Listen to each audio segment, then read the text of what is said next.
बरं बाबा आता साप निघलाय तालमीत, तर सर्प मित्राला फोन वगैरे काय केलाय का? आताच सर्प मित्राला फोन केला, एवढ्याच सर्प मित्र आला. बुट घ्या, बुट असं जाऊ दे, काढू त्या बुटच्या मागे बघा. आमच्या आणि पूर्णपणे लक्षात आलं. आज शनिवारचा साप निघाला. त्यामुळे आपला कॅमेरा काढा.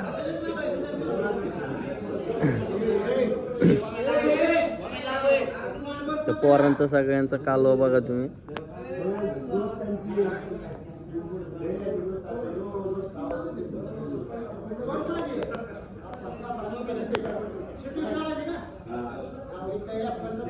नाही नाही काढतो.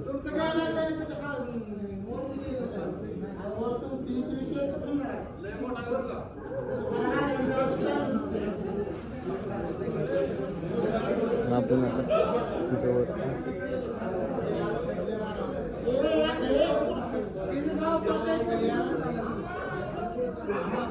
सगळे खिडक्यांमधनं कसे बघते ते टक लावून साप कधी पकडणार आहे म्हणून.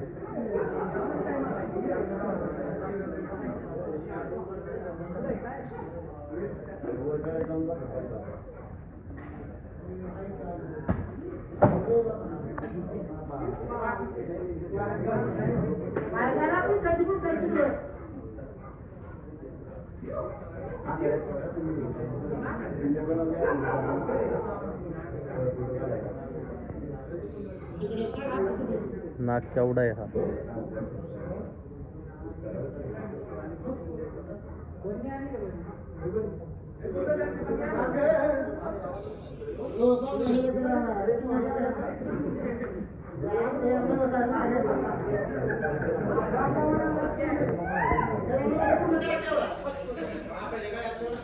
आणि इथं आपण आता पेंडच बनवायला चालू केलं होतं, बघू शकता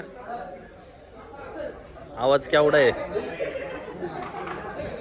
साप लय मोठा निघलाय पहिल्यांदाच तालमीत, ह्याच्या आधी पण निघला होता तुम्ही बघा.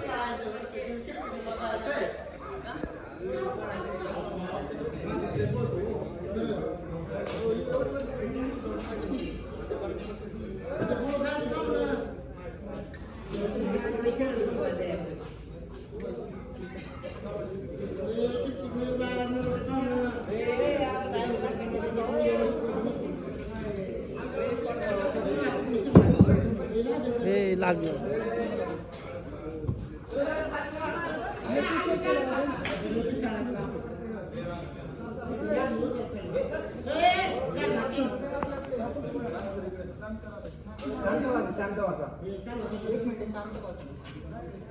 तर हा आपल्या भागातला एक विषारी जातीचा साप आहे. मराठीमध्ये नाग, इंग्लिशमध्ये इंडियन स्पेक्टिकल कोब्रा या नावाने ओळखला जाणारा न्यूरोटॉक्सिक एव्हियन असते. याच्यात ज्यावेळी या सापाची बाईट होते त्यावेळेस हे विष आपल्या नर्वस सिस्टीमवरती अटॅक करतं. ज्यावेळेस चिडतो त्यावेळेस असा सुंदरसा पाना काढून अटॅक करायचा प्रयत्न करतो. आणि मला जर जास्त छडला वगैरे तर हा प्रॉपर बाईट देऊन माणसांना विष सोडू शकतो. हा जर न कळत याची बाईट झाली तर अंधश्रद्धेला कोणी न बळी पडता झाडफुकाच्या कोणी तंत्रमंत्र ह्याच्या नादाला लागता गव्हर्नमेंट हॉस्पिटलला जाऊन इलाज करून घ्यायचा. फुटापर्यंत आवडतो. उन्हाळ्यात मिटिंगचा सीझन चालू असल्यामुळं एक किंवा एकापेक्षा जास्तही दिसून येतात. तर असले साप दिसले की हा दामन म्हणून अजिबात पकडायचा प्रयत्न करू नका, कारण की हा इतर वेळेस पण काढत नाही. ज्यावेळेस सुटतो त्यावेळेसच असा सुंदरपणा काढतो.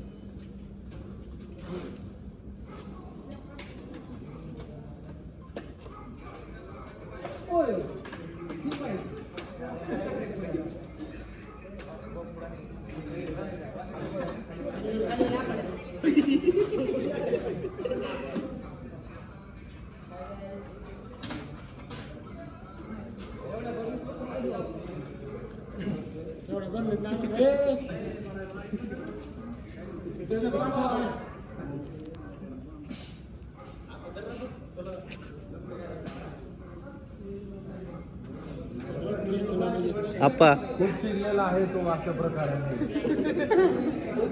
आप्पा सांगा की. अशा प्रकारे खूप चिडलेला आहे. मी बी धरू शकतो पण मी नाही धरणार. हे हनुमान आखाड्याचे कोच रामसिंग राजपूत सर आणि इथं भरत भाऊ लोकरे आणि धनभाऊ कोळी सगळेजण असे खिडकीत मस्तपैकी बघत आहेत.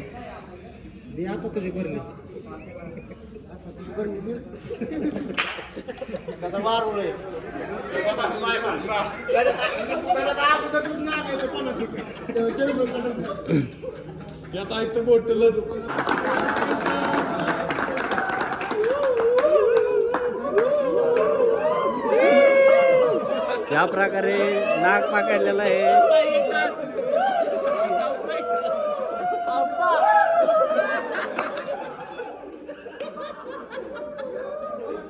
या प्रकारे नाग पकडलेला आहे. आता भेटू पुढच्या ब्लॉग मध्ये. काहीतरी बघ